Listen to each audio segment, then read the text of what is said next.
2023 Ellsworth City Council meeting. All councilors are present at this moment except for Councilor Hanson. Pledge of Allegiance. Pledge of Allegiance to the flag of the United States of America and to the republic for which it stands, one nation, under God, indivisible, with liberty and justice for all.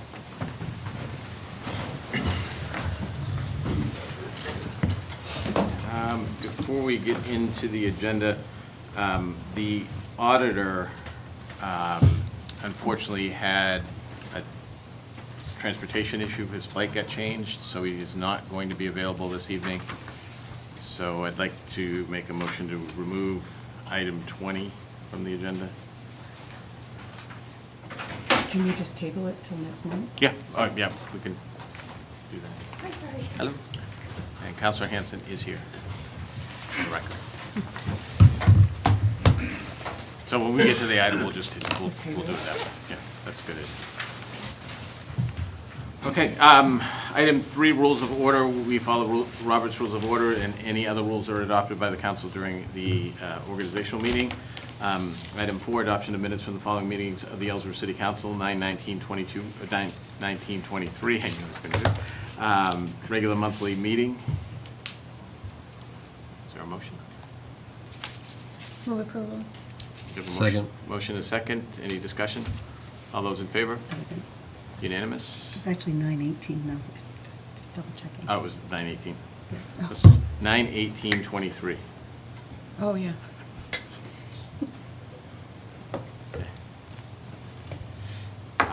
Item 5, City Manager's Report. Manager Mosier is absent this evening. The Madam Clerk will fill in. Good evening, City Council. I have half a dozen items or so here to just go over. Absentee voting is in process. For information or how to vote, you can call or visit the clerk's office. The number is 667-6603.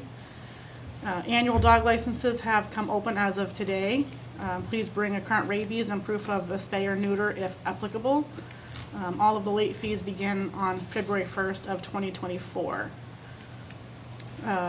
Police Department is now operating out of the 416 High Street Station. If you visit here City Hall, you may be asked to take a trek up to the new location.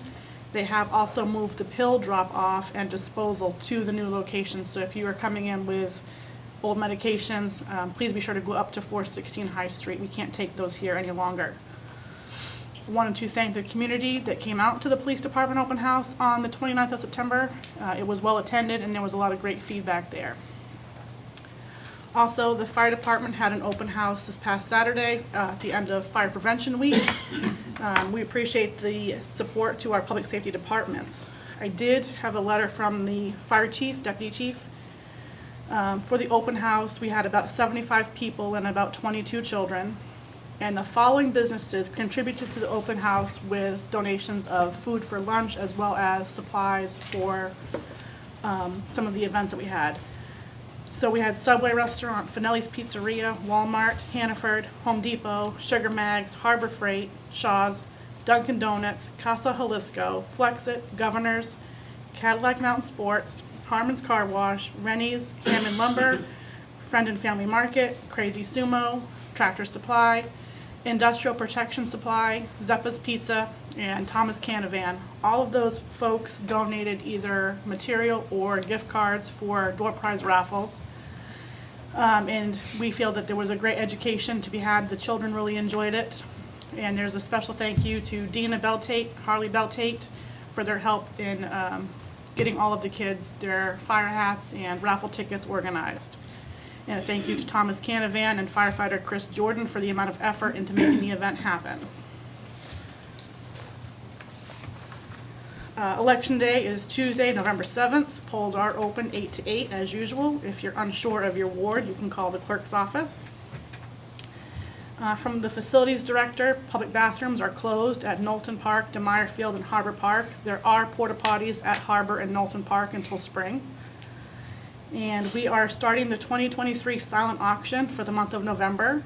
Donations for the auction are welcome, and the proceeds support the Christmas for Kids Fund, which provides presents to local children this holiday season who otherwise may not receive gifts and experience the holiday spirit. Donations can be taken to the clerk's department from now until October 31st. Local businesses may donate gift cards, certificates, or items of choice. Those will be on display. The public is welcome to bid, and it runs from November 1st through November 30th. And the planning board is accepting letters of interest to fill a vacancy. So if you are interested in serving on the planning board, you should contact Matt in the planning department. And last but not least, the comprehensive plan community survey is available, and you can access it online on our webpage. Thank you. Any questions? Could you repeat? I'll send this to you in an email. Be that way. All right. Item 6, committee reports. Have any counselors attended committees that they want to report out on? Mr. Chairman, I attended the Communication Subcommittee with Councilor Hanson as well. Soon we'll be launching a new survey to identify people's favorite and most convenient ways to communicate and receive information with and from the city. So look at these at upcoming events. We're going to try to get flyers out with QR codes, etc. Get information from all of you on how you want to get information from the city. Mara and the rest of the communications staff here have been putting a lot of work in at the city. The city calendar is now updated on the website. They've been populating the social media pages as well, and good questions, respectful comments and questions on social media will eventually be answered as well. So if that's the way that you have questions, post them up there and they'll get back to you. The Fix-It ticket is also up and running still, and you can feel free to submit things like potholes and other works that you're curious about, and you will receive a response from the city. And updates as well as they start to work on it. Anything else? Cool. Thank you. Councilor Mo? I have 3 things, sorry. First of all, now that you're no longer going to be a counselor, we need to appoint somebody to the HR committee, and John Stein has so graciously accepted, so we'd first need to appoint him. Does that need to be a separate item, or can we just go ahead and appoint him from here? I think it's mayor, the chair does that, right? Yeah. You're appointed. Oh, That work? that works. Wielding your immense power That's on it. this I'm final just day. letting loose. So the HR committee held a meeting recently. It was Councilor Hanson, the HR director, Carrie Taylor, and myself. We met to discuss and review the resumes. We received a total of 15 at this point. Councilor Hanson and I decided that it would be helpful to have some input from community members during this first phase. We identified 6 members who are willing to review the resumes. Those members are PJ Keenan, Beth Fendel, Jack Frost, Paul Mercosian, Kara Romano, and Amy Bowles. We're creating a rubric to determine who we're going to interview, like probably around 5. That's kind of what we were looking at. The names will be blacked out on the resumes for confidentiality purposes. We should be back next month with some more information, and hopefully some interviews all scheduled. But do we need everybody to approve those? Oh, yeah, that's right. And so those people that we've identified are temporary members It's of an that ad committee? hoc committee. Okay. Do they need to go legally through an application process, or? They just need to be approved by us Approved, okay. today. How did you pick them? Brainstorming. Really, we just brainstormed and people tried in the to pick community who were different- like on school board or on local organizations. Do you think there should be more? Huh? Do you think And there it's should not, be more? it wasn't really an official. I like- just want what would you call it? Is that 6 people? Mm-hmm. So if there's like a whole, people from all, we're picking a city manager. Sure, but it's not actually a full selection committee that we're even talking about. This is literally Sure. just to look at 12 or 15 resumes, say, like Tammy and I looked through I think 9 that we had at the time, and it was pretty clear, like, who seemed fit for the job and who doesn't. So it wasn't, it's really just to get through that first 15 people. Then once we bring the 5 people here, it's gonna be a whole process involving the community, involving the staff. And the other thing that we are requesting, and Carrie's putting this together, is a short survey to the staff of the city to say, basically, what do you think is the biggest challenge facing a new city manager, and what qualities do you look for in a new city manager? So we're trying to take staff input. So it's really just a committee for this very initial process. Are you gonna create another committee for interviewing the people? Is that what you're planning on doing? We haven't really got that far. Mostly we're just trying to get past this first stage so we can put some people in front of you all and I keep just it worry moving. that 15 people, you narrow it down to 5. If you have 6 like-minded people, you're gonna get, 5 people that are exactly like the like-minded people. If you have 6 unlike-minded people, you probably have a better chance of getting 5 decent candidates for the job. I mean, we could certainly open it up to an application process, but that's gonna put this search another month down the road, so. I mean, you're not gonna find a city manager in a month, so No, there's but we time don't to need find. to add a month to the process. It's, We've already had to, send emails to the applicants to say, we're still in this phase, and this would put it out an additional month. Mhm. So, yeah. The last search took quite a while before they even had 3 candidates to interview. Yeah, so we just don't wanna push it off any further. We tried to pick someone. Well, I don't want anybody to be hasty on picking one either. Yeah. Councilor O'Connell. That brings up, should there be a focus on an interim as well? You can't crash through the process, but at the same time, just a thought that there might be some thoughts of an interim, depending on how long you think this will go. I mean, the applicants came in we're pretty happy with a lot of the applicants that came in, and we have 15 of them, so I don't think this necessarily is gonna need to be this months-long thing. And Glenn had told us that he would be willing to go, if, say, we're pushed out to February, if we're pushed out to March, rather than, starting a whole other search. Yeah, I'll just be quiet about that, but, Bar Harbor had 36 applicants, they picked some, all of them bowed out before they took the job. They finally found somebody that would agree to do the job We're just trying to stay optimistic. hastily. No, I'm just saying, it's not cut and dry. We went through and picked one before, and then he bowed out before, and we had to start the process all over again, and we went through lengthy discussions and everything until we come up with the idea of the dual role, which, in my opinion only, worked really well. Can I just make one suggestion? Whoever you choose to review those resumes should be the same people that go through the process to the interview process because it's a confidential process until it becomes like the last couple and you get their permission.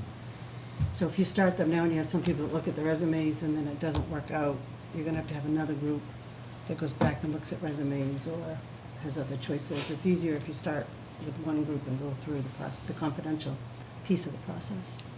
So that's probably one of the things that the council will need to determine next month is what is the process.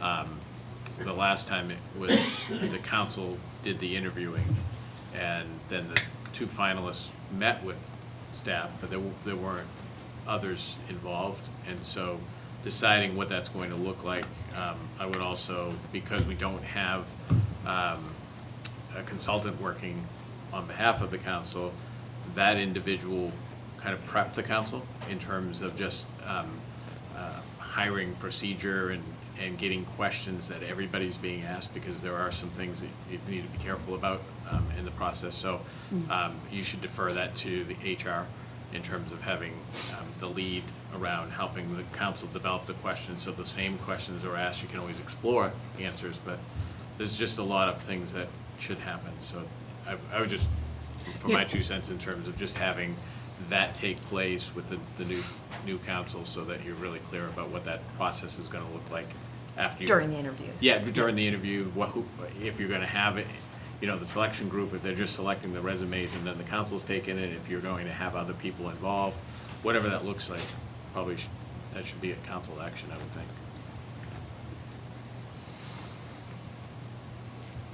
But the selection can happen before the rest of the process is reviewed. So is there a motion? I'm not sure what the question is. It would To be, just, the can I ad make hoc the motion even though I'm on the committee? Yeah, and make a So motion. move to accept the 6 members of the ad hoc committee for at least resume review, if not more. And then we will bring that initial review and our suggestion for a process going forward to the next meeting. Is there a second? I have a motion and a second. Further discussion. Does it not have to be an agenda item to have a motion and second? It is, there's an appointment of a new committee. It's on the committee reports thingy. Okay. Did I jump ahead? Sorry. No, it was, Oh, it didn't say what the committee was, okay. I feel there should be a more lengthy process on just picking people. Oh, hey, you wanna do it, you wanna do it, you wanna do it. Have a more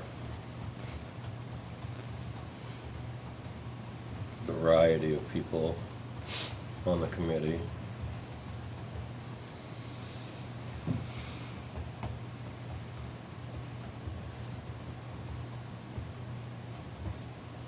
So those would be people suggested not only by HR committee, but by other members of the council?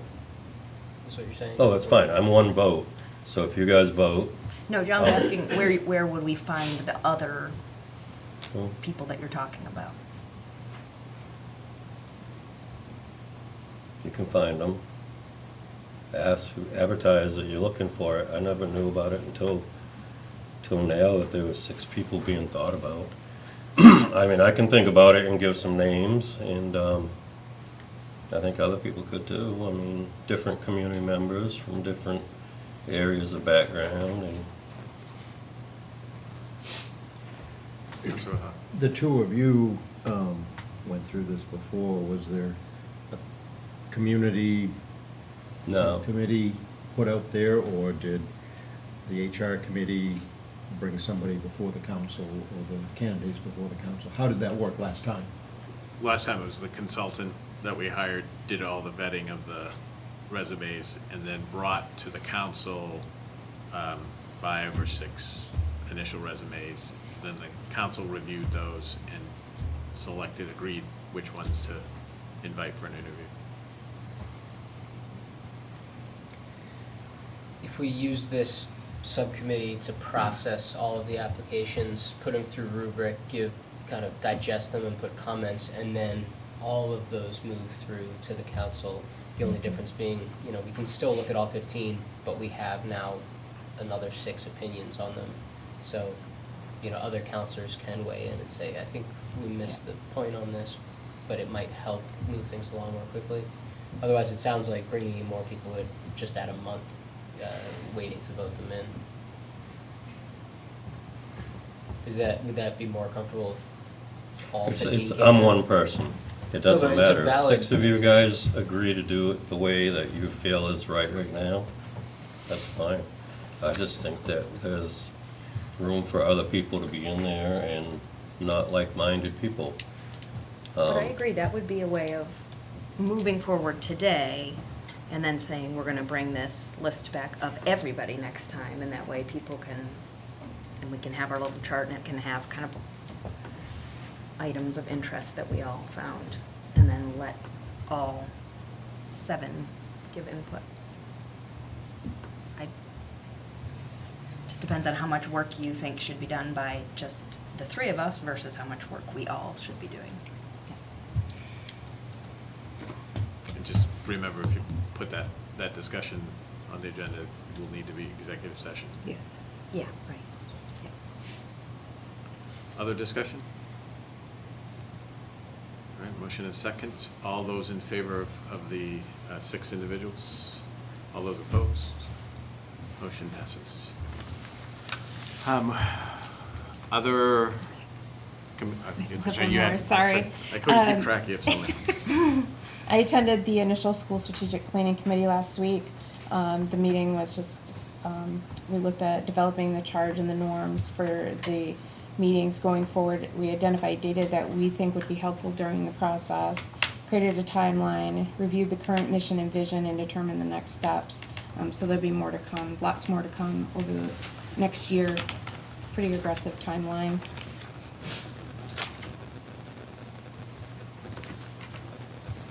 All right, we do have, there is a request that's not on our agenda. The appeals board has a resignation and an appointment. The appeals board is scheduled to meet on the 23rd. So this is one of those situations that if we don't take action, then the appeals board will be unable to move forward. Is that correct? I still would have a quorum. You would? I would. If somebody were to be sick, I would not. Okay. So you would have a quorum?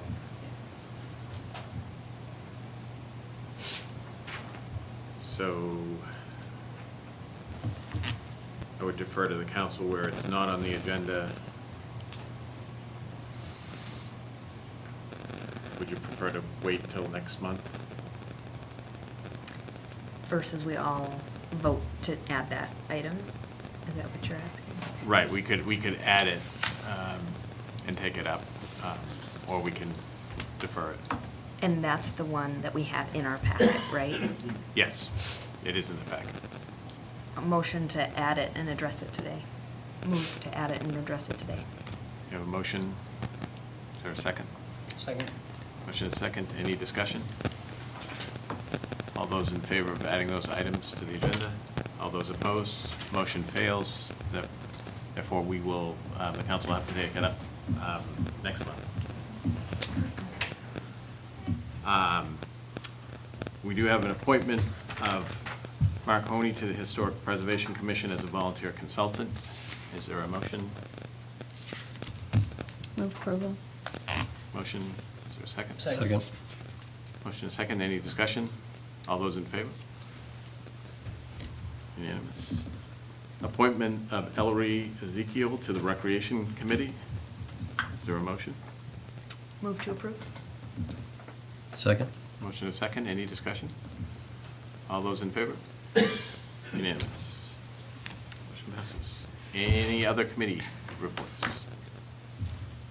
Seeing none. Item 7, citizens' comments. This is an opportunity for citizens to make any comments that they would like. Just go to the podium, state your name.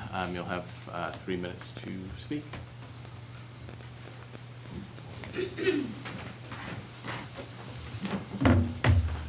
Thank you very much. My name is Anthony Amon, and I'm one of the founding members of the Down East Wood Bank in Surrey.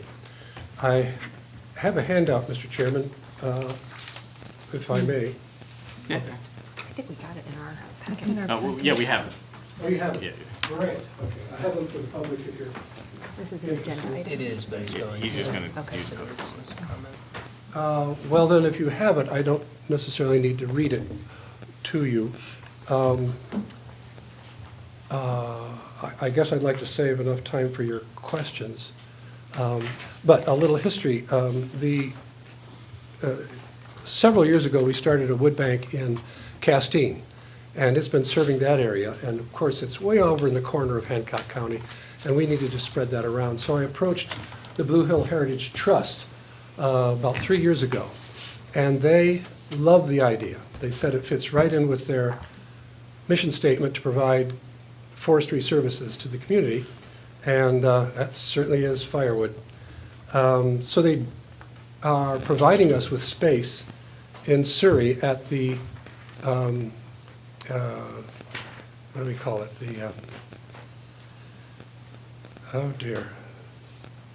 It's a preserve right there in Surrey, not far from the. Meadowview? Pardon me? Is it Meadowview? Yes, thank you. Uh-huh. Meadowview Forest. We're right up the hill from the road there. And so we've been working as a totally volunteer organization. Until this year, all the money's come out of our pocket and our gas tanks, but we got a nice grant.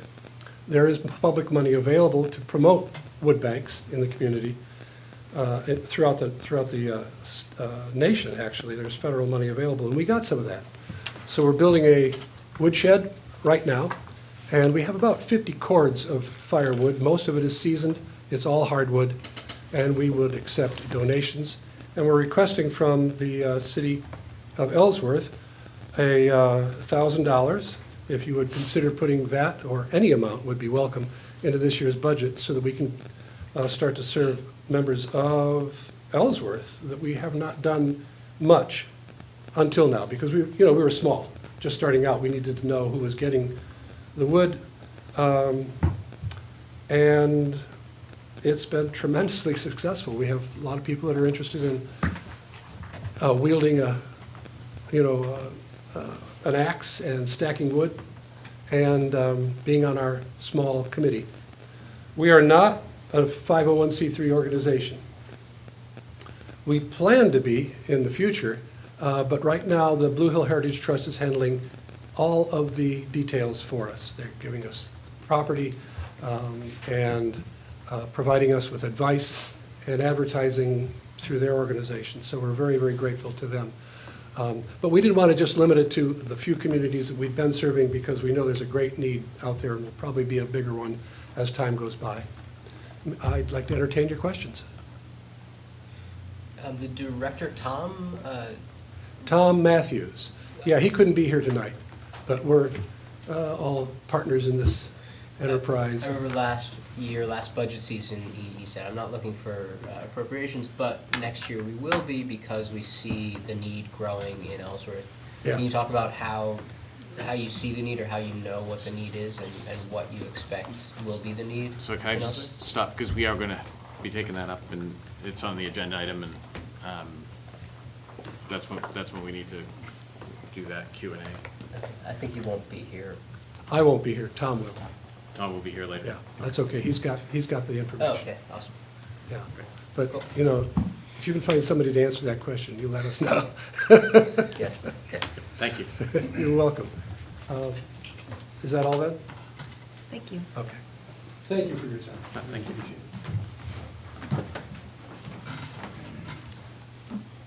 Anyone else?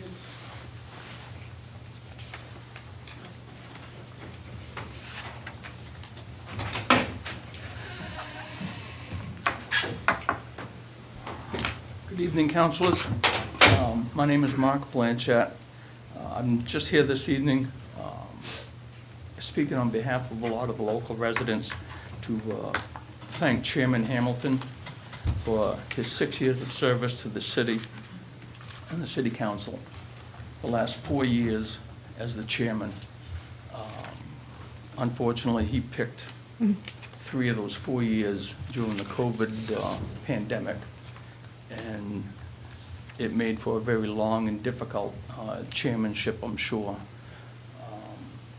He's the only chairman that I'm aware of that has ever held an emergency meeting on a Sunday afternoon since the fire of 1933, when one was also held. But Dale, I'm really just here tonight to say thank you very much for your service. 6 years is a very long run. You've set the bar much higher than it's ever been for any incoming chairman, whether it's the next council or any council following that. And for that, thank you very much. I think you can have extra time if you want.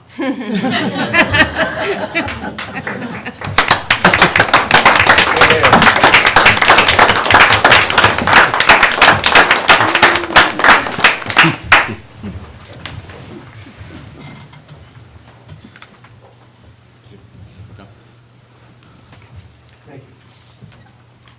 You're throwing me. You don't want to say anything? You always got something to say. Look at that. John Linehan, 157 Shore Road in Who's Ellsworth. going to talk? I had a couple of things I was going to say about the qualifications for the manager. I went on the website this afternoon and I printed off what was posted a month ago about the qualifications that we're looking for city manager. And I think we need to take a stronger look at what the requirements are and what the qualifications are. I don't want to go into them tonight. We've got a candidate night for city council tomorrow. I'm going to elaborate on that tomorrow. But I'll just say one thing. When I look through this, there's an absence of what I saw in here. It was all related to public works, to municipalities. And I think one thing that's severely not in this description we're looking for is somebody's got business expertise. And the city of Ellsworth is just a big business. It's another business. It should be run like a business. And I think there's a big difference between how a private business person would be a city's manager and how a municipality-trained person would be. It's always been in government. So I'm going to have some thoughts on it tomorrow night at the meeting over there, but I think we really should take a strong look at it. The requirements that we have are already posted, I looked at it, and I think that we're lacking financial business expertise on that. And I'll have some specifics tomorrow. But I would also like to just add that I've appreciated Dale as the chairman in there. I think he's done a good job. He's very well organized. He's been fair to both sides that's been up there in the issue. And I think he has set a high bar to be the chairman. So I'd like to thank him personally as well on that. So thank you very much. And you too can have more time. All right, anyone else? Good evening. Dale, I'm not sure if I need permission to speak. I'm not a resident of Ellsworth. No.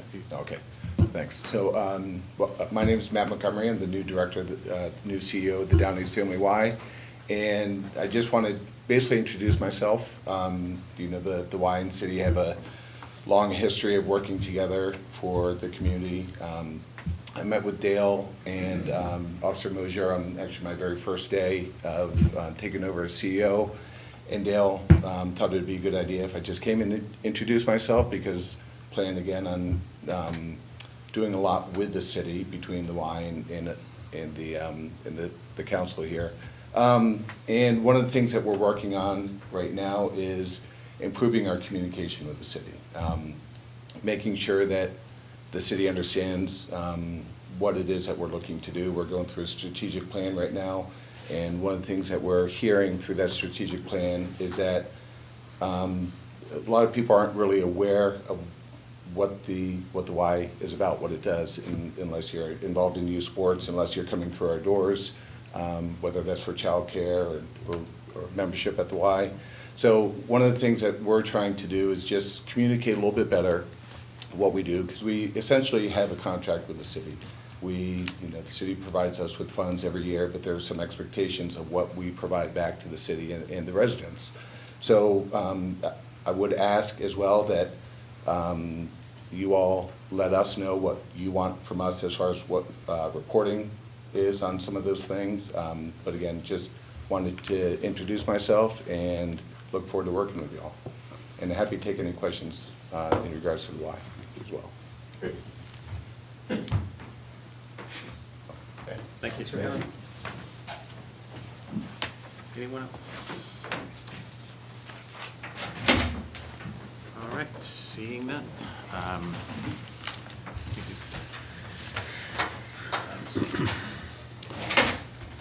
Item 8, presentation of awards. Barbie Bailey.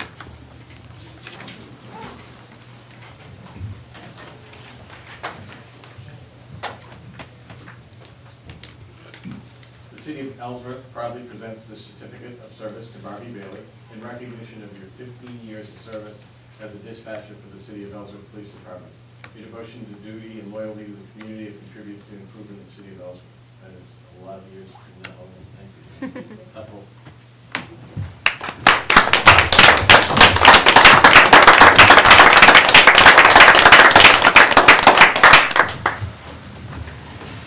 Chair Hamilton, I have just one additional presentation to make. This presentation is a certificate of appreciation to Dale Hamilton in recognition of your 6 years of service as a city councilor for the City of Ellsworth, serving as chair since 2019. Your devotion to duty and loyalty to the community have contributed to the improvement of the City of Ellsworth.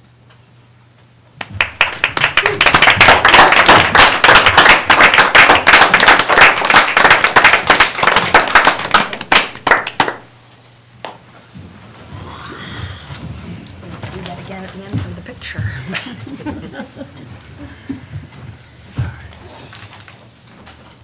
Unfinished business, there are no items. Consent agenda, there are no items. New business, public hearing and action on the applications following licenses.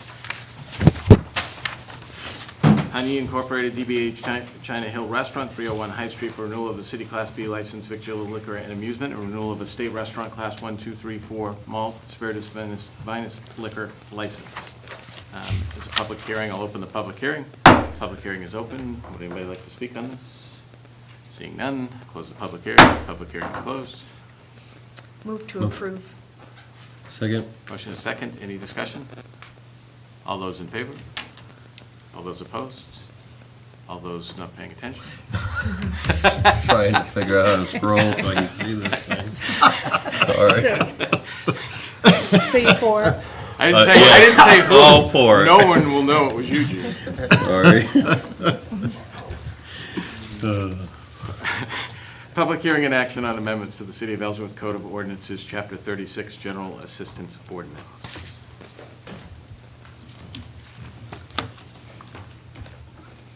Good evening, Council. Katina Van Adestein, General Assistance Administrator. I did forget to put a little information in your packet, so can I just give you guys this handout?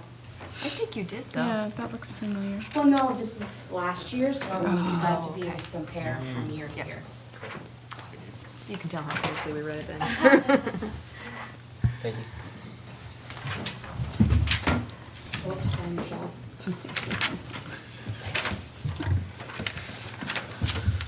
Thanks.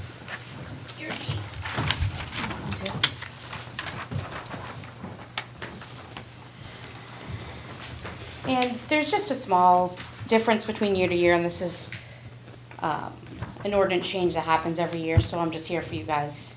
Any questions you have? I can tell you the exact amount difference if you'd like to know that. Sure.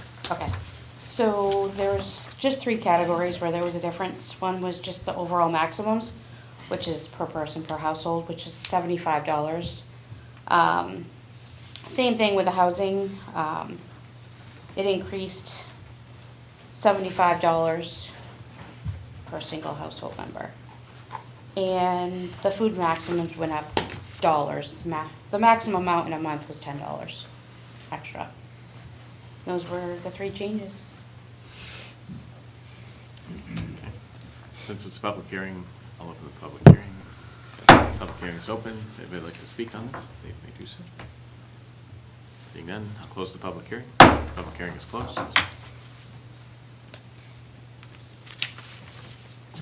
Mr. Chair, move approval.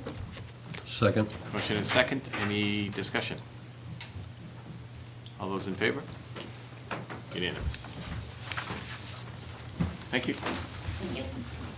Item 11, Council Order Number 101600, request of the Highway Forum to award a bid for overhead door replacements. Good evening, Council. Adam Wilson, Highway Foreman. On September 19th, the city announced and sent out RFPs for the removal and replacement of the 9 overhead doors for the Highway Department, which is something we funded through our capital improvement.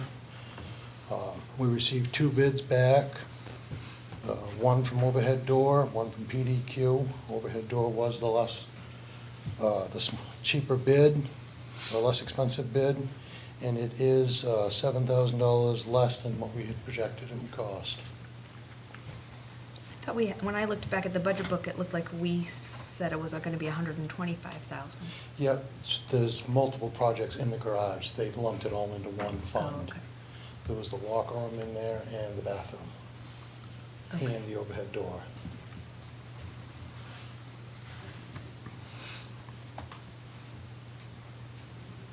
Move approval. Second? Motion is second. Discussion. All those in favor? Unanimous. Thank you. Thank you. Item 12, Council Order Number 101601, requesting the Police Department to award a cleaning contract for the police departments. Good evening, Sean Woolley, Captain Ellsworth PD. I'm here tonight to look to get a bid awarded to clean the facility at the police department. I think everything was provided to you. I sought out 3 different bids, only received 2 back. The people that we did receive the bids back are qualified, meet the CJIS standards, fingerprint backgrounds and things like that to be able to clean the facility. And so I would be asking you tonight to award the bid to MB Services. He would be cleaning 3 times a week. Each cleaning is 4 hours of time.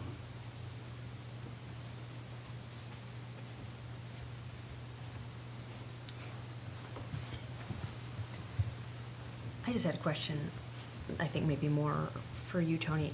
I had my budget book out today, so I was trying to figure out how much we spend to clean this facility, but I couldn't figure out where that was. Cleaning of this building, I think, is in the facility budget still, which is within section 4, I believe. In the maintenance budget? Maintenance, yep, city property, I think is what it's I called. believe it's right around $175 a cleaning.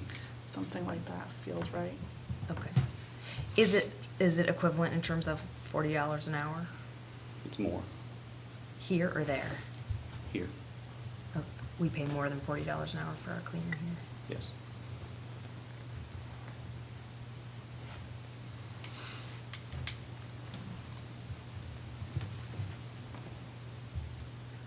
Sorry, that would have been in section 9 of your budget book, not section 4. Is it building maintenance or no, that's different? Yes, the section's called city property, and then there's like a maintenance, I think it's in his maintenance line.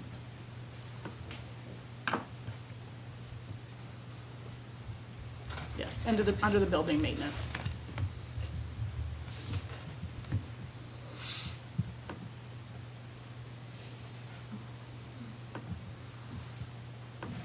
So that was $45,000 a year, I think. That's what I saw in the book. And this is $25,000 a year. So will that, when we make a decision, what budget will that end up coming out of? The This was police department budgeted in budget? the police budget. They have a line for utility costs and their cleaning costs. Oh, okay. It's under miscellaneous city properties. Got it. We move to approve?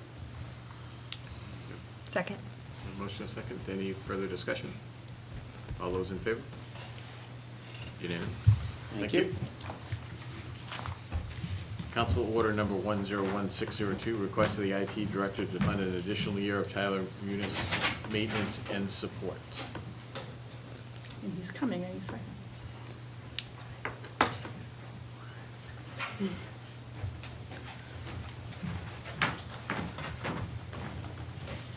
Good evening, IT Systems Administrator Jason Ingles. I am here tonight to request your approval to fund our Munis software maintenance for an additional year because we are behind our planned implementation schedule on its replacement, Cassell.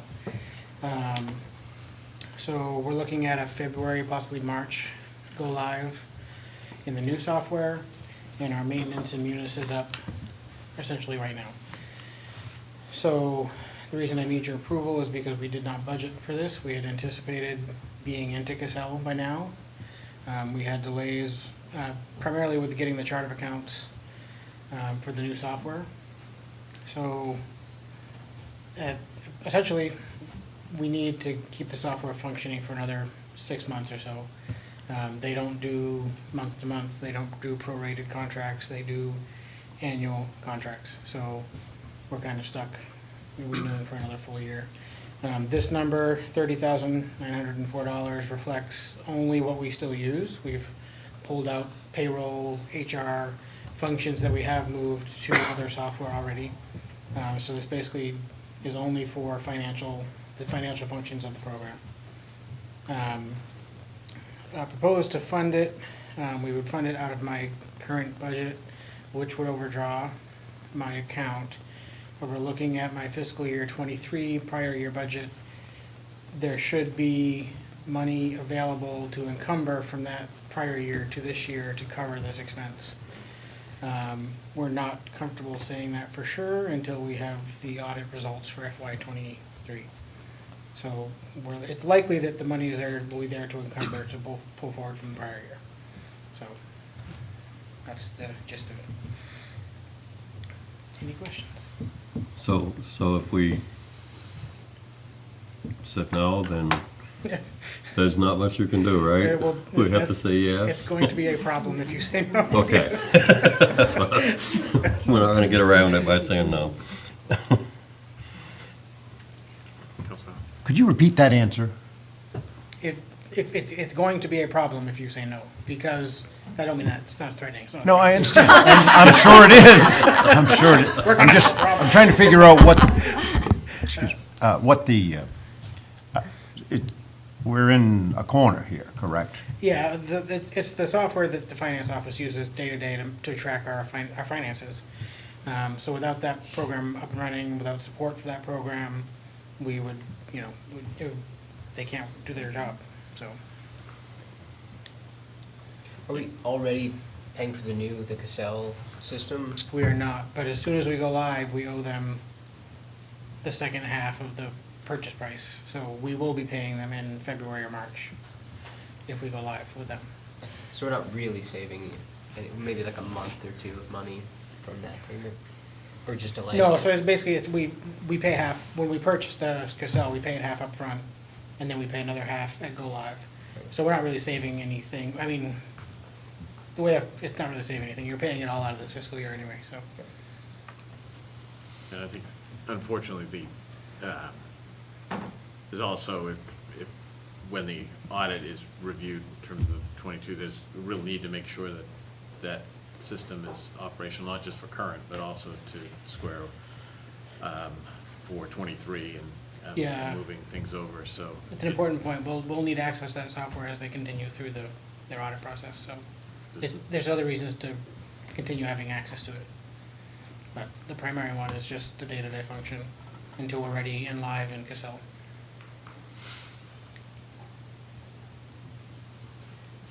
Jason, is it possible, I mean, I don't mind you overdrawing the account, but you can't wait until the audit of '23 because you can't encumber funds once you've had your audit. So is there a way that we'll know by the time you pay that payment in February or March? It's probably a better question for finance, but me looking at my budget, and what I expended last year, the money should be there. There's leftover funds in my '23 budget that would cover this, Okay. so.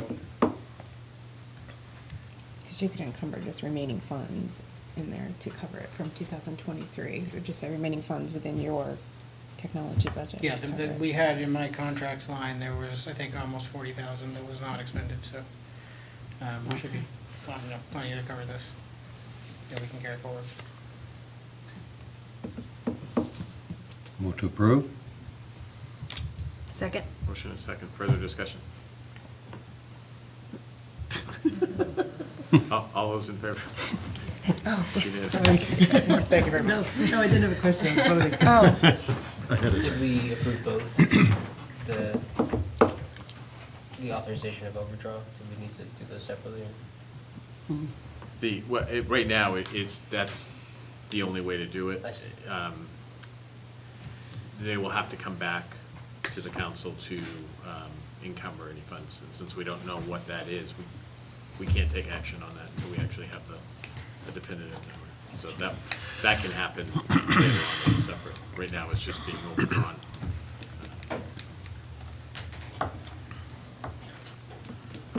Item 14, public hearing, discussion, and potential action on council order number 101603, resolution to accept a public service community development block grant. The purpose of the grant application is to help support a new program in partnership with a local public service agency in order to assist low-income and homeless persons in Hancock County.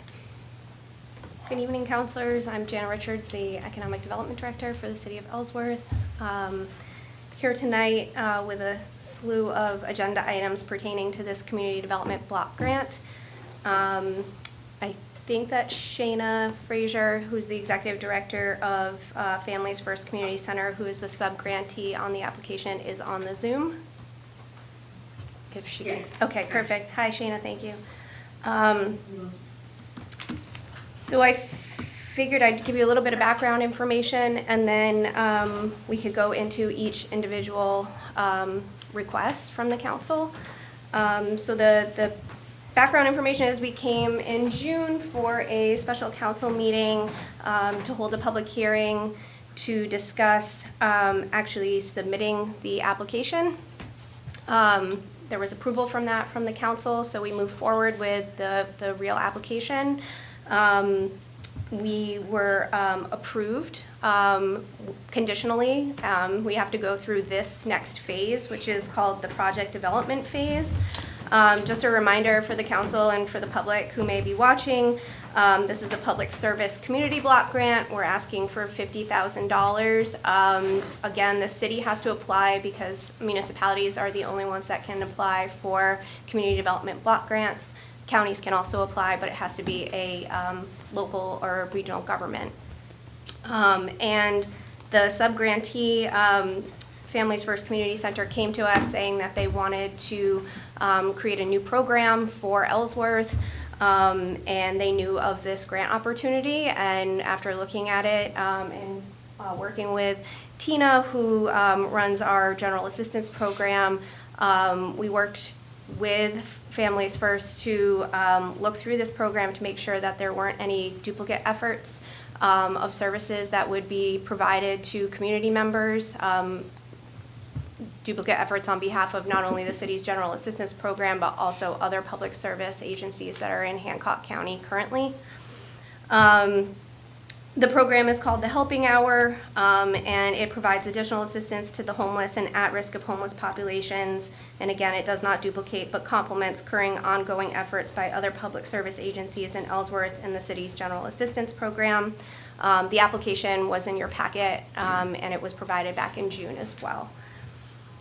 So come back to today, we're in the project development phase. This requires numerous, as you can tell, approvals of adopting forms and some resolutions. This is federal funding through HUD, which is why there are so many requirements to be able to get those federal funds. You'll see there's, we're going to go through, but there's a lot to do with making sure that there is equal opportunity for employment. There's fair housing, which there's an assessment of looking at all city facilities and ensuring that there's some ADA accessibility, things like that. Those are all federal requirements that even if the program that we are submitting the application for don't have to do with city facilities or housing or anything of that nature, the city still has to adopt and submit those forms as requirements to be able to accept the funding from the federal government. So that's why there's so many of these. Just speaking with the clerk and with the program director at the state, we felt that it was the cleanest way of doing it was going through item by item and having a separate agenda council order for each one of these forms, which is why there's so many. Yeah, I don't think there was anything else I was gonna say. The first one that Chairman Hamilton just brought up is there has to be a public hearing on accepting the funds. And in the motion, it has to state the fund that it's coming from, so that's the Public Service Community Development Block Grant Program, and it has to say the amount that we're requesting. So there is a suggested motion here. I figured it was probably prudent to put that one first, because if you do not approve it, then the rest are sort of moot at this point, but I'm hoping that we're hoping that it is approved, and I think we can entertain questions unless you want to open the public hearing first. It's up to you. Yeah, I think there's going to be, so let me open that public Okay. hearing for all the comments. This public hearing, open the public hearing. If you'd like to speak on this matter, you may do so at this time. Seeing none, I'll close the public hearing. Public hearing is closed. Council? I just appreciate how much work you had to put in for all of this, and I think these grants, and especially these community block grants, are the best way that we can improve our community without costing the taxpayer. So I just really, it's a lot of work, and I appreciate it. You reminded me of what I was going to say. Thank you. And you reminded me that all of these forms that you're about to go through, they have a 3-year shelf life. So that means that we can apply for additional community development block grant funding and not have to go through these approvals and forms, just go through the regular application process. So that's the good news, that the work, could be put toward other things, leveraged and put toward other grant funds. So thank you. I second that. It's got a significant amount of work in it. I mean, just looking through the packet, it's incredible. busy, yeah. You ready for a Move- motion? Yeah, move to accept the resolution for a public service community development block grant to support a new program in partnership with a local public service agency to assist low-income and homeless persons in Hancock County for the amount of $50,000. There's a motion. Second? And a second. Further discussion? All those in favor? Unanimous. Item 15, review, discussion, and potential action on council order number 101604, adoption of the community development block grant standards of conduct in order to administer the accepted public service community development block grant. Okay, so the Code of Standards, since the city is going to be a recipient of funding, we have to agree to the Code of Standards, which were put into your packet. It really has to do with how we use the grant funding, and it has to be utilized toward the program that we're saying that it's going to be used for. So it's due diligence and adherence to these Code of Ethics. Sorry, Code of Standards. Move to approve standards of conduct. Second. Motion is second. Discussion. All those in favor? Unanimous.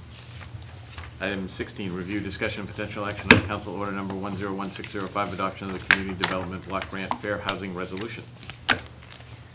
Okay, so as I said before, this program doesn't have to do with housing, but it's a federal requirement, so each municipality receiving the funds must certify to affirmatively further fair housing.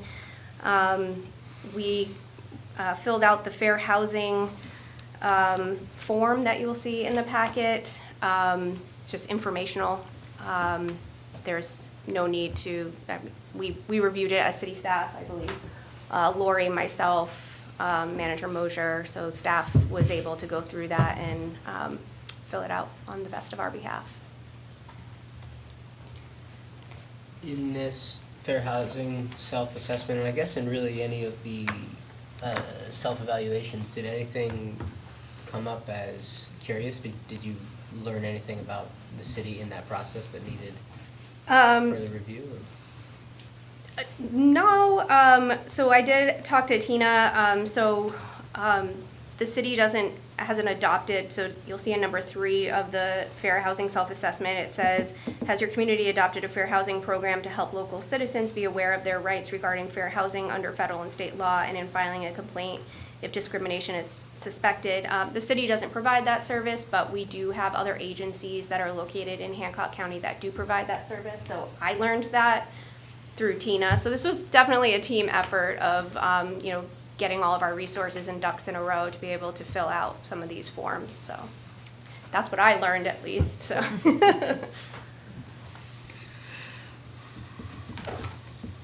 Move to approve the fair housing self-assessment? Fair housing Or is that the resolution. fair housing resolution? Resolution. Okay, Yep. fair housing resolution. Second. Motion is second. Discussion? All those in favor? Unanimous. Item 17, review, discussion, and potential action on council order number 101606, adoption of the community development block grant section 504 self-evaluation and transition plan.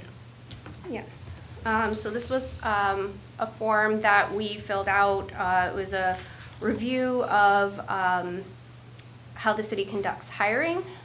So there's employment section. There's a program accessibility section. The only program that the city provides that is listed here is general assistance through Tina's department. So she was able to answer a lot of those questions in regard to how we serve disabled persons who are utilizing general assistance, so that's filled out in here.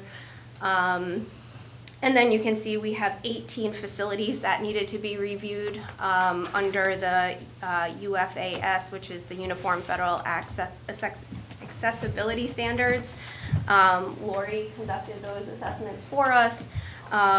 They include all of the city's buildings and property, as well as parks, parking lots, the Moore Community Center, even the Branch Lake Public Forest, and some of our trail systems are on here. And in the cases that were not in compliance, we just had to explain why, but there's nothing in here saying that we have to bring it up to a certain standard or anything at this point.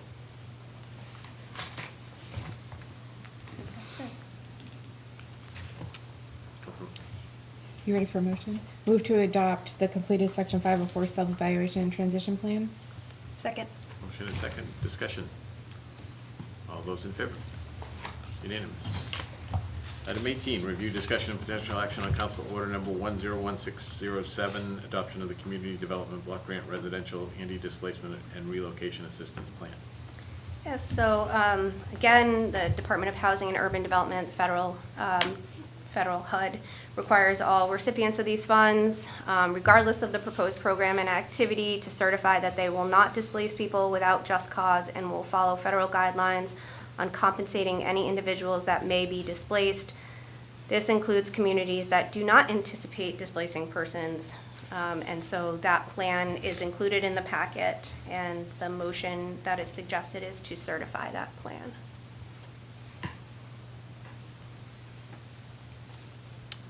Move to adopt the Community Development Block Grant Residential Anti-Displacement and Relocation Assistance Plan. She wants to certify it. I mean, to certify it. Thank you. Is this a motion? Yeah. Second. Second, discussion. All those in favor? Unanimous. Item 19, review, discussion, and potential action on council order number 101608, adoption of the Community Development Block Grant Equal Employment Opportunity Policy Statement.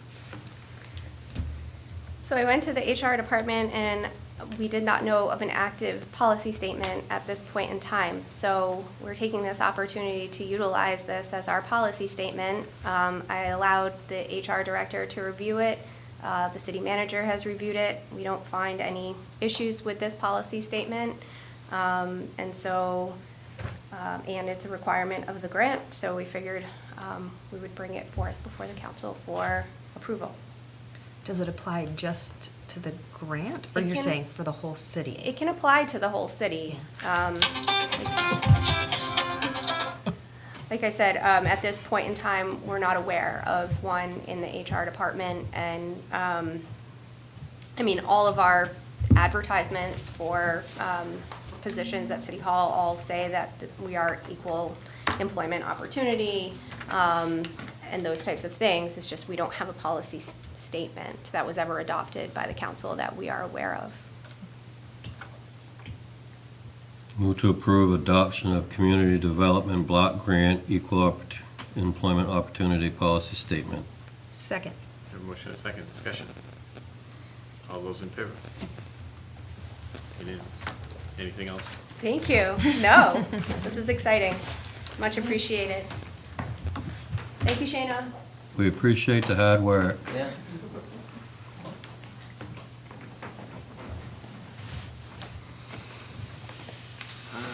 All right.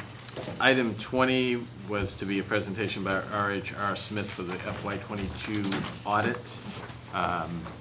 He's unable to be here because of some travel changes.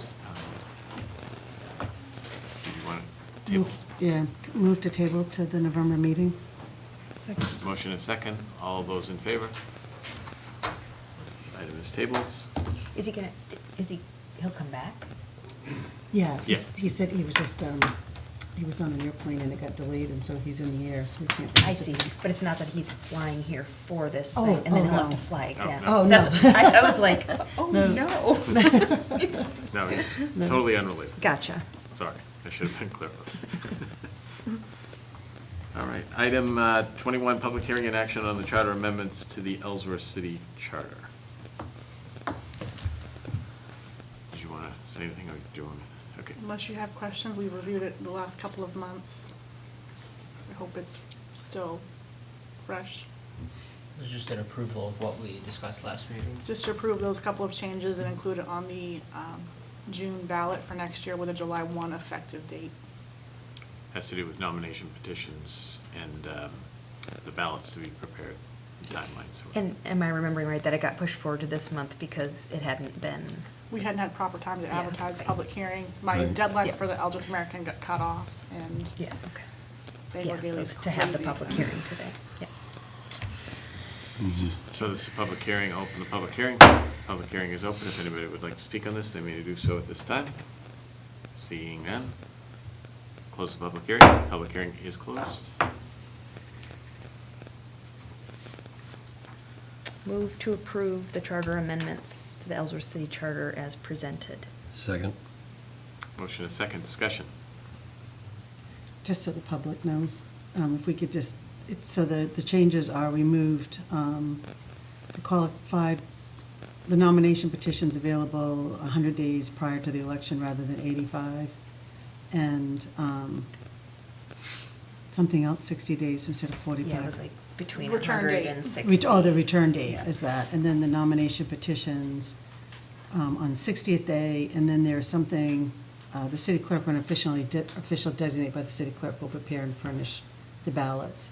Those are the only changes. So it wasn't anything substantive, really just to put our charter in line with the state laws, Correct. election laws. Thank you. All those in favor? Unanimous. Item 22, presentation by Down East Wood Bank for winter services and needs in Ellsworth by Tom Matthews, sponsored by Councilor Stein. So I think that Tom couldn't make it, and so the gentleman who spoke earlier opted to present earlier just for 3 minutes, but I thought I would leave this agenda item on there as sort of a means of discussing all outside organizations. We talked last budget season about creating an application for outside organizations so that they could actually apply, and we would know what they do. They would know from us what we want to hear from them. For example, how many citizens of Ellsworth are you working with? What are their current barriers to access? How are the trends changing? I'm not sure if any city staff has been working on such an application or if it's available now. I'd like to see one. I have suggestions I'd be happy to submit or to take from other counselors. I'm not sure who from the staff would be the person to initiate that. It's not been worked on to my knowledge, but I can at least send the council the documents that we've been using. I'm not sure how many years those have been in effect for modification. As a starting point. Because when do you ideally want to have those applications in? I can't remember what the deadline is I for. sent them out last year in November. Yeah, So okay, it is so coming it's right about up. time, yeah. And you asked people to get them back to you by? Third Friday in January. And there's an maybe not an ordinance, Like but a a policy. policy and the application just kind of dictates Yeah. what it's for. So maybe Tony, you could send that around to us and we can email back suggestions and discuss. And then maybe between your emails, Finance Committee can bring it up to Finance Committee meeting before those go out. Because they would generally go out before your next council meeting, Right. unless there's a change in plan. Did we approve a social services committee? Or did we get rid of that? Do you know? I can't remember. On this last time we did. We did. not. Okay. That had been eliminated a while ago, so. Okay.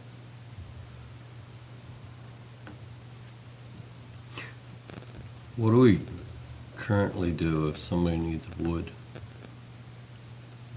Currently, Yeah. we have, one of our city employees has wood lots that he has a side business doing some wood, so he will bring us, we have a source, but it's not, We buy it from him and then give it to the people that need it. yes, and he delivers it for us. We don't, but it's not a formal contract, and it's, I think Tina said there was 2 people last year that needed wood. 2 people.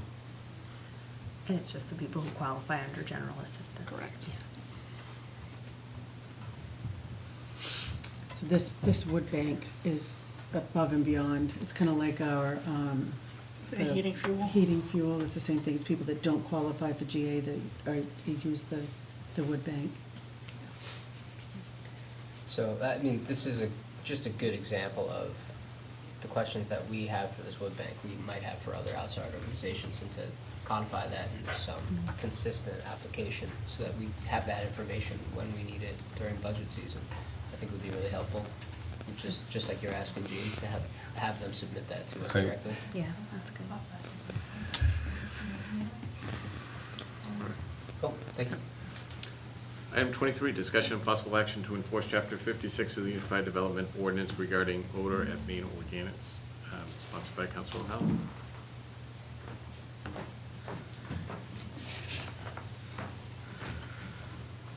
Lori Roberts, Code Enforcement Office. And I'm just here in response to the request. Secondly, we did have a meeting with the DEP on October 5th. He submitted a letter. I don't know if you found that in your packet. Okay. And then there were items during that meeting that we went over about, I'm sorry? Oh, I thought somebody said something to me. I'm hearing things. It's age. Items we went over during the meeting.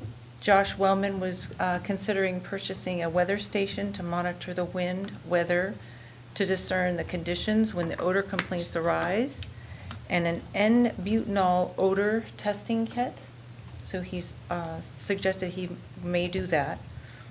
Having seafood shells along with full bodies crushed prior to receiving the shellfish to eliminate the liquid, which would help the odors.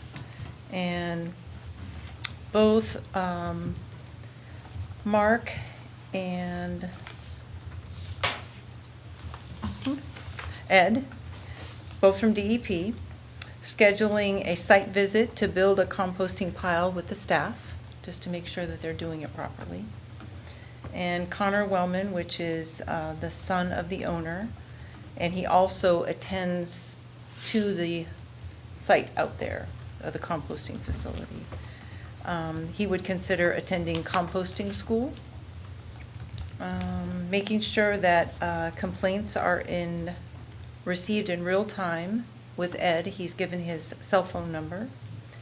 Making sure that a 6-foot biofilter of finished compost or wood chips over the actively composting windrows to contain any odors from escaping.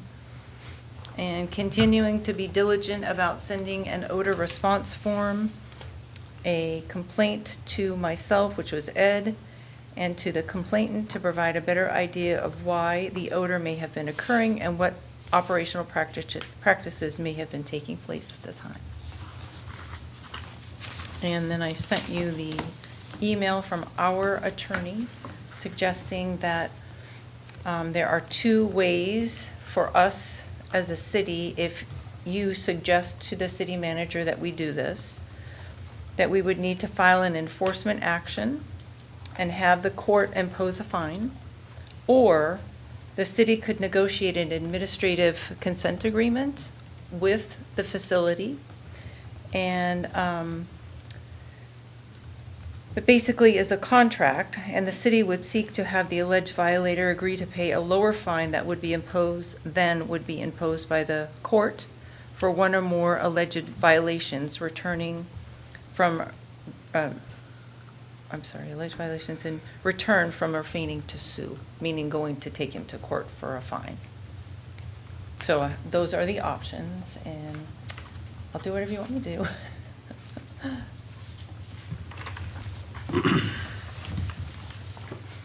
What would a fine do to alleviate the smell, number one. I don't have an answer for that. He would That's be. not gonna cure the smell. No. We need a cure for the smell. Right. And it's inherent that when they dump seafood there, seafood shells, what have you, there's going to be an odor. It takes a while for it to get contained. Councilor Pelham, and then Councilor. When I got elected 2 years ago, I had business owners calling me about the constant smell. And I believe we've talked about this subject 3 times now. Yep. And it seems that we always talk about how can we comply? How can we get them to comply? And we've asked them many times. And my opinion is this. This has been going on for 5 years, 6 years? Fair? 5 years. I'm sorry? 5 years. 5 years, okay. Been going on for 5 years. And every time I bring this to the council, I hear about all the new methods that we're doing. And the way I read the Uniform Development Ordinance, it's very clear under 801.3 that what's happening there is not allowed. Well, I'm asking you, you can choose from one or two things. We can sign in a consent agreement, or you can request that the manager, we take him to court. One or the other, or anything. I don't mind doing anything. It just seems like every time this is brought forward, we talk about, the last time we were here, we talked about 90 days to try and comply, and we continue. And I was very soft in the beginning on this. I don't want to see a business get harmed. Yeah. But allowing what's going on here is harmful to all of the other businesses. And it seems like we have given this organization many chances. And the DEP says that they're continuing to work on it, but that doesn't avoid 801.3. Can I see it? So, Yeah. I brought copies for everybody. just in response to that, the letter that we received from the DEP, well, let me say this. This is a council decision, so if there's a motion to do something different, it should come from the council. It's not city staff, so I just want to be really clear that the council has taken the action that we've taken to date. City staff have not been ignoring it. City staff have been following the direction of votes that have been taken by this council, and I just think it's important to make that clear distinction, that if there's a motion to be had, make the motion. Second thing is, we received a letter from the DEP, and this is where it conflicts with this statement in terms of what you just presented. The DEP has oversight of this facility, and the DEP says that they are operating in compliance. So from a city perspective, I completely understand the issue and the concern from the other businesses. I am not oblivious to that. The challenge for the city is then, if we take action that is opposed to what the regulatory body is stating, are we putting the city in a position where we are going to have a lawsuit that's going to drag out because we tried to impose a fine which is pretty nominal in terms of the amount? That's what I wrestle with in terms of how do we do this. We've had issues with noise complaints, and there's nothing in our ordinances that specify what is a violation of odor. What does that mean? What is the definition of that? So it's a tough issue, and from a legal standpoint, our attorney, city attorney, has suggested 2 possible remedies, and I guess that's where we stand in terms of action that we could take, but that's up to the council to move on that if we choose. Just to clarify for myself, so the DEP has evaluated it, it is within the standards of what the DEP suggests. This is Ellsworth's ordinance, and so it could be read as in violation of Ellsworth ordinance. And so these 2 choices, can you just say them again to Certainly. remind me what the 2 choices Put my are? glasses back on. The city would need to file an enforcement action under MRCIV P80K and have the court impose a fine. So that means I would file with the attorney an action after I serve them notice, send it to the attorney, he would file in a court, and then the court would impose a fine. Would the court decide whether to impose a fine? Yep, they decide. Or like, they could be like, no, this is frivolous, forget about it, or no, they would? I couldn't say. I've never taken this kind of an item to court, but, anything's possible. Or we can get into what's called an administrative consent agreement. And I have entered into these for other items, such as shoreland zoning violations, where they've cut trees down, and these types of things. I've entered into a consent agreement. If they don't follow that consent agreement, and then you can go back to court. So it's just an option. Yeah. Yeah. So I just want to say one more thing. Certainly. Which is, I think, a little bit to what Jean was saying, that both of our options, none of our options are going to take away No. the business, and therefore, there will be no taking away of the smell that comes with the business. Well, I don't know that. I mean, unless the fine was onerous enough that the Right. business decided to So leave it. the city just doesn't license them, so I'm so limited as to what I can do. Because you don't license the composting? No. Who does that? DEP. Yeah. Is there anybody from DEP that could speak on it? I mean, what are Well, he the- sent a letter. Did you see his letter? Well, yeah, I mean, Yeah. He just says it's fine, it's in compliance. I asked him, I was trying to reconcile our ordinance with what he said, and it kind of came to a crossroads at the actually detecting some objective scale of the odor. And they Yes. have one, they use what they call a 5-point odor intensity scale. Yep. Which I haven't researched, but I'm curious about. It's the N-butanol test, and from what I understand, it's a chemical that you're at the plant or at the site and you smell an odor, and then you smell this stuff, and I am not volunteering for this position, and then take it away and then smell it again, so. And you're comparing them. Very advanced. Yes. There's a similar smokestack opacity scale. Could be, That it's like yeah. hard to do, but you can train on. So he said that some of the staffers in Hamden were trained on it and had used it. Yeah. So that, I imagine, if we were to go to court and wanted not to lose, we would want some objective data there. Yes. The staff was trained, they went out, they took it. But like, imagine the amount of staff time and also Cost. paying for legal fees and everything. And It the just seems test. like- I don't know how much the testing kit is. but- Yeah, it just seems like a hassle. And just to follow up to Counselor Hanson's earlier statement, the court can, in my experience, they can choose to impose a fine or not based on the merits of the case. I've had a couple in previous employments where they recommended the two parties come into a consent agreement and work it out outside of court. So the So you options could are swirl. unlimited. You could Yes. swirl around in the court system for months. Can I ask just one more question Absolutely. about, back when the decision was made that we could have a composting, Right, spot in that? I didn't I mean, attend those planning board meetings. Presumably yeah. those went through planning board and they Yes. felt it would be, Yes. I mean, they knew if there was gonna be a composting. Right, and we or have it a- was gonna have a smell to it, so. We have our transfer station is right next door. Yeah. And there was a time when we were taking, I'm sure you guys remember, the shellfish.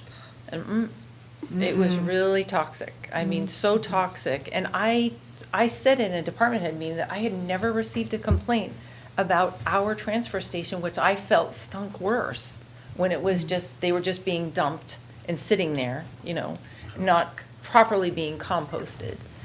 And Adam said, I used to get them all the time. So it did stink at one time, even for the people around there, so. And that's just by dumping them directly with the liquid and all of this in it with nothing to take care of it, other than they did tell them at a later time that they could add this 5 gallons of this chemical to the hopper where they were dumping all this stuff. And it attached to the, I don't know, molecules, I don't know too much about chemistry, and it reduced the odor, but didn't stop the odor. But this isn't something you can utilize in a composting situation, because it's killing a lot of the molecules that it needs to heat up and do the right process for composting, so. Yep. I'll also say, it has been going on for a while, but they've not been doing nothing. I mean, some of these tactics that may not work perfectly are still innovative and impressive, and Yeah, we had a real bad progress things. problem with birds, and so they put nets up over the little, I would say, bungalows here where they would put different piles in, and instead of the birds being able to fly in and get some of the Jackson Lab grain, they stayed away because these nets deterred them to stay away, so there really wasn't anything for them to eat. Councilor O'Connell. I get back to 801.3, Section B, that says, "No land, use, or establishment shall be permitted to produce offensive or harmful odors perceptible beyond their lot lines, measured either at the ground or habitable elevation." And doing nothing is really slapping the other businesses.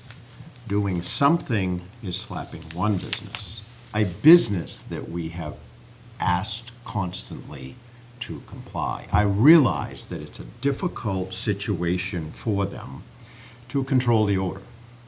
However, the city has this right here, and there's got to be something done for these other businesses. Their property values have plummeted. They couldn't sell that property if they had to. So my view is this: something has to be done better than we have been doing it right along. And we can say, well, they're trying. Okay, they're trying. Okay, they've been trying since I've been on the council. And bottom line is, they're affecting all of their neighbors within a half-mile radius, and I think that's a conservative number, a half-mile radius. And I don't think it's fair to the other businesses to do nothing. Or perhaps, if we're going to allow this, maybe the other businesses should get their tax bills cut in half, their valuations cut in half. There's got to be something different than talking about how to fix it. The practicing needs to be over. What do you want to recommend to the council for action? I would recommend one of the two options. I don't care which one, maybe the lighter of the two, to bring this beyond where it is, because this just is not fair what's going on. We wouldn't be talking about this. I realize it's a hard subject, but we didn't create the subject. They came here to do this. And in my opinion, it's their responsibility to live up to this, like the rest of us. And that's not happening. So my suggestion would be the lighter of the two, which, to repeat what you said, was the consent agreement. right, to try and come up with something, and court is an option beyond that, correct? Yep. And what you're saying is that if you go to court, you may go back to do that anyway. So wouldn't it make sense to try and come up with some plan, the consent agreement, to at least elevate this thing, to get compliance? I mean, the DEP wrote a beautiful letter about how they're trying. But they're still in violation of this, and we either need to get rid of this or make people come into compliance.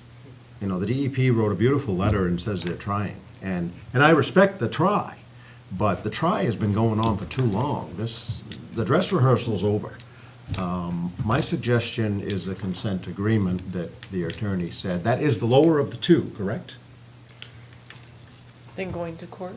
Yeah, isn't that the lower of the two? It is. It's fairest to the contractor, and it's also a step in the right direction for the other businesses. They're going to have to agree to sign it. It's a consent agreement between both parties. But from what you're saying, if we go to court and we'll end up back there anyway, correct? Possibly. Or we could go to court, one of the two, but there's no daily fine that the city can initiate? No, Okay. I have to go to court to do Okay. that. I Then- can't do a daily fine without a court imposing. Right. And what would the city suggest? For the fine, Right, I have no idea. I would have to discuss it with the attorney. right. After you gave the manager you would need to authorize one or the other through the manager to have me do that.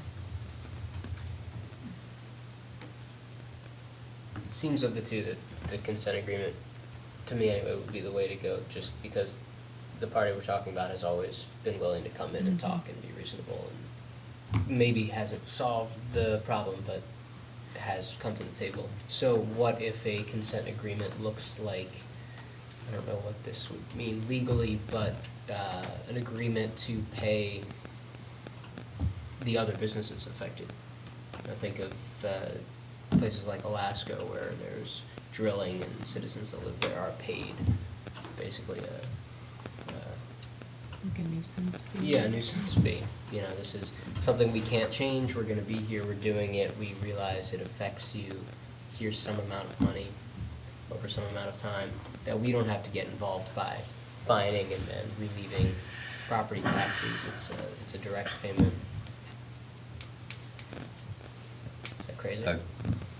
I agree with that, but I'd still like to see a solution to the smell. I mean, and I think- I'd like to know, back when it all came about, what was the plan to not have any smell there? Was they just thinking you could do compost in there and there was never gonna be a smell, so nobody addressed it? I wasn't there. Right. But there is no composting that does not have a smell. There Right. is no. I mean, this is a quarter of a mile from a main road and less than a mile from houses. Other towns, some of them put it, 8 miles back in the woods. And and another thing I don't get is I drive through towns where they do it constantly, and I never smell the wrenching, just gut-wrenching smell sometimes. But I also know that it was much worse months ago, and that somewhere along the line, stuff did start to get better, but then it's like taking a downturn again. They don't compost our sludge anymore.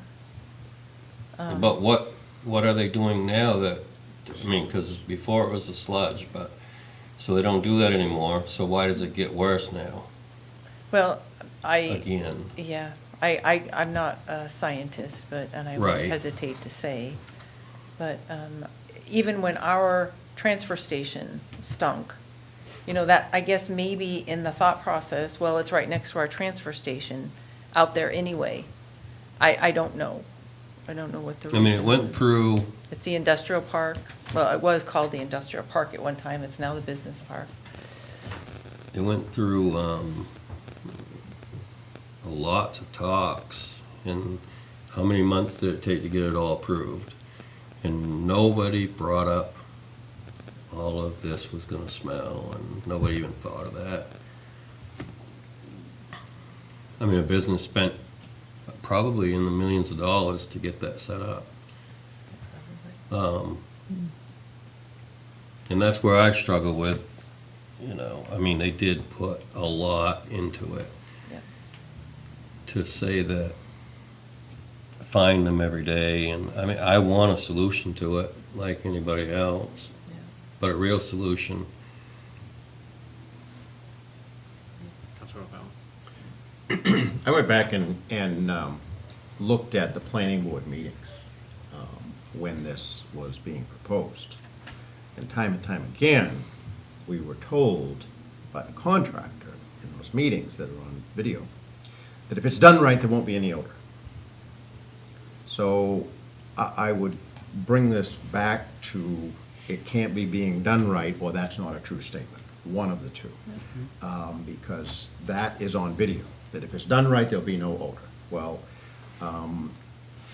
I drive by there every day, And I don't care if it smells or not, but I care about the businesses that are there calling and wanting solutions. It's not fair to them.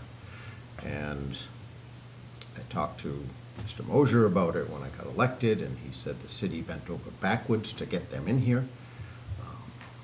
Don't know what that means, but that's what I was told. I went and watched the videos, and bottom line is, we've talked all we should talk. I would make a motion to, and one of the two, we have to do one of the two. We could try the court action to enforce it, or we could try the lower amount of trying to come to some consent agreement. But something's got to happen. This is, these businesses beside there are losing money left and right. Their valuations are cut in half. The city's still sending them a big tax bill. We've got to do something. Make a motion? If you could give me the language. Certainly.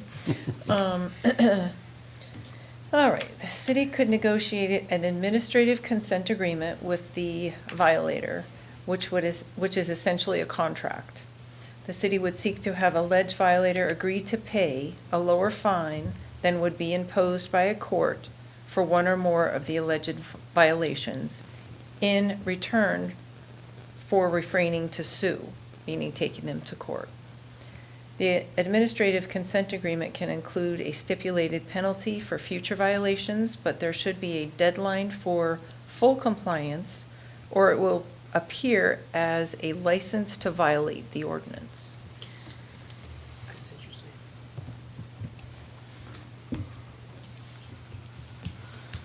So move.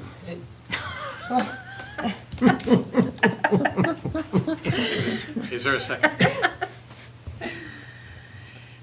Is there a second? I would second that. Further discussion? Councilor Hanson. I guess I'm a little confused by the motion. I think if I was going to vote for something like that, I would need it to come before me in a more complete way, like what would the consent agreement look like, how much money would be asking, and I guess I'm still a little mystified, like, you said that at the planning board meetings, they said if the composting was happening correctly, there would be no odor at all. If that is true and that is possible, So your Well, task tonight is not to ask me to do that. You have got to. yes, no, I'm not asking you anything, I'm just. No, Okay. to ask the city manager to instruct me to do it. Sure. Yeah. So, I guess other than hearing that, my thought was that there is no way to have a composting operation that's that big, that doesn't have an odor. And so if we go with the consent agreement idea, we would have to decide, are we looking for something like what Counselor Stein said, which is some kind of, we're asking for for some kind of fee to give to the surrounding businesses to offset the nuisance of it. Or we want to impose a fine that's so large that we actually just want to drive the company out of business because we don't want to smell that compost anymore. There are minimums that we can do in our ordinance. Okay. It's $100 a day or up to $2,500 a day. And so there's limits to it. So what does that exactly mean? Does that exactly mean I get a call for a complaint at 2 o'clock in the afternoon? Then the smell goes away at 4, and so they're fined for that hour and a half, or 2 hours? So, I don't know, it's gonna have to be something, once you instruct Glenn to tell me, I've gotta do some research with the attorney and get some ideas, how it So should be worded. the consent agreement is not, it appears not what I initially thought it was when I suggested that, because it can't be a license to violate. So Right. this isn't a, go about it, it's gonna smell, it's gonna be fine, we'll give restitution to these other neighbors, but that's not what we're saying. We're saying that we're using the fines to convince them to fix the problems, which I think they're still doing everything they can to fix the problems. I don't know if this is gonna, but maybe it will. Maybe it'll be a little bit of extra motivation. Councilman? I was just wondering if it'd be best to request the city manager to bring back a consent agreement for us to vote on next month with the information, because I think there's a bunch of information that's missing that really needs to, I'm not comfortable voting for it if I'm not actually seeing the contract. Council Lyons? There was days when it was 95 degrees this summer. I went by there and smelled absolutely nothing.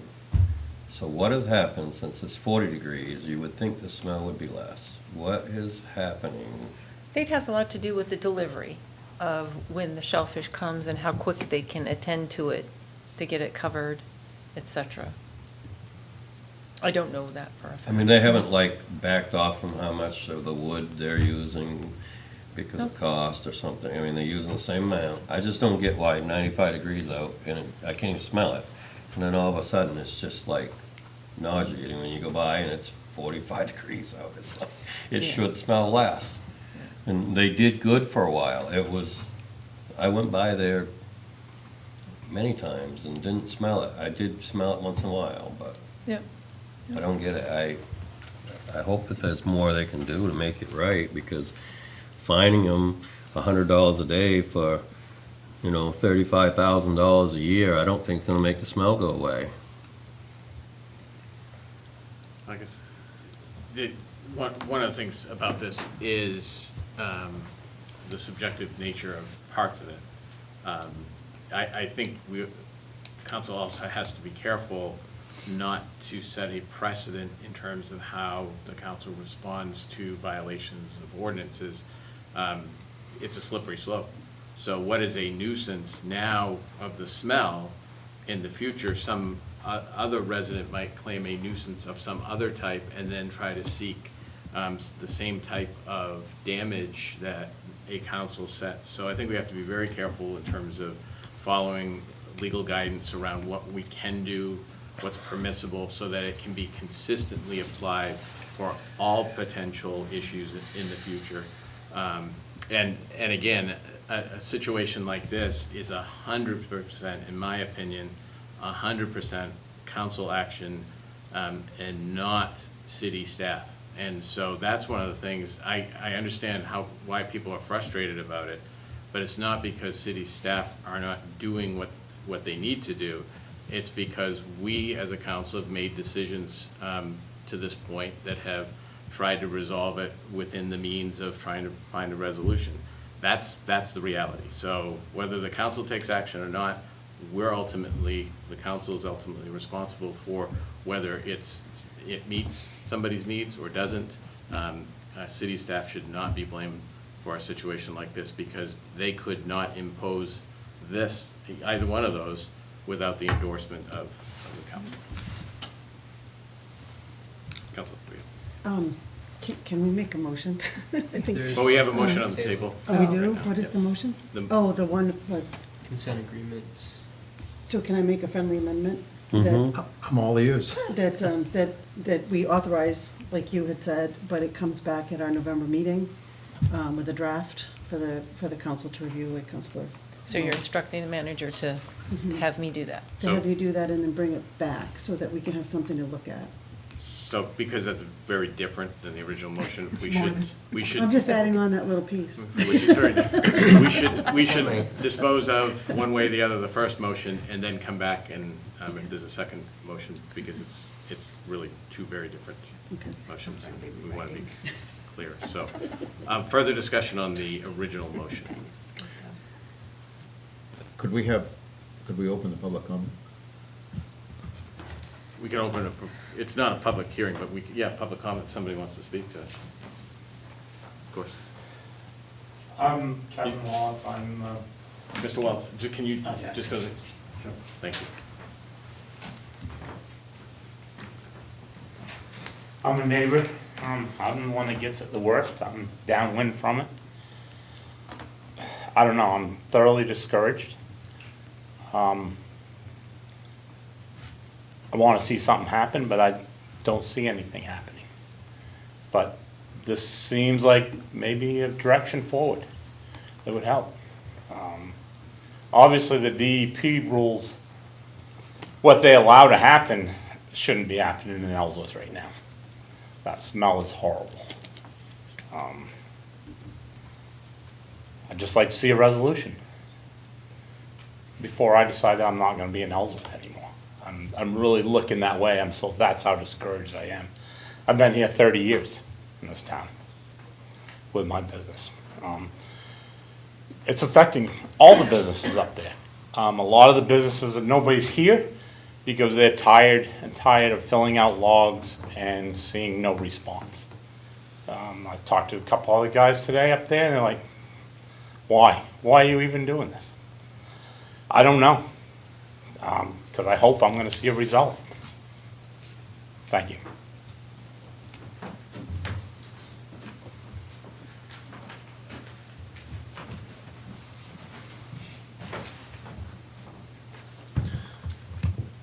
So, I don't think anybody met me besides Lori. Many conversations.